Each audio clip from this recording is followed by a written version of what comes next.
বাংলাদেশের আলেম ওলামা সুযোগ পেয়েছিল নিজের মতো দেশ গড়তে, কিন্তু বুঝলো না তারা, নিজ নিজ স্বার্থে নেমে গেল।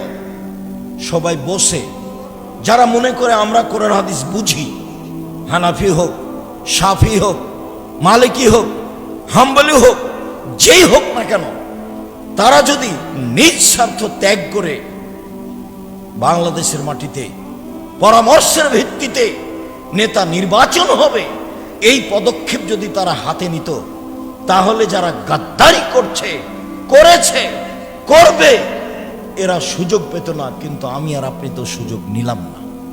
শুধু খালি ছেলেগুলো জীবন দিল, মানুষগুলো জীবন দিল, পানি লাগবে, পানি লাগবে, পানি লাগবে।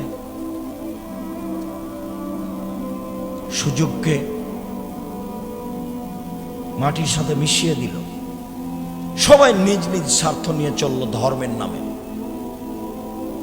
অবাক কথা, দেশের মুরগি জ্বালিয়ে দিয়ে ইন্ডিয়া থেকে ডিম নিয়ে আসতে হবে, এরাও নাকি দেশ চায়। দেশের কলকারখানা বন্ধ করে ইন্ডিয়া থেকে সবকিছু নিয়ে আসতে হবে, এরাও নাকি দেশ চায়। দেশের টাকা পয়সা বাহিরে দিয়ে দেশের শাসন ব্যবস্থা চালাতে হবে, এরাও নাকি দেশ চাই। এর চেয়ে ধোঁকাবাজি, এর চেয়ে মুনাফেকি, এর চেয়ে জুয়াচুরি, এর চেয়ে শয়তানি আর কি হতে পারে?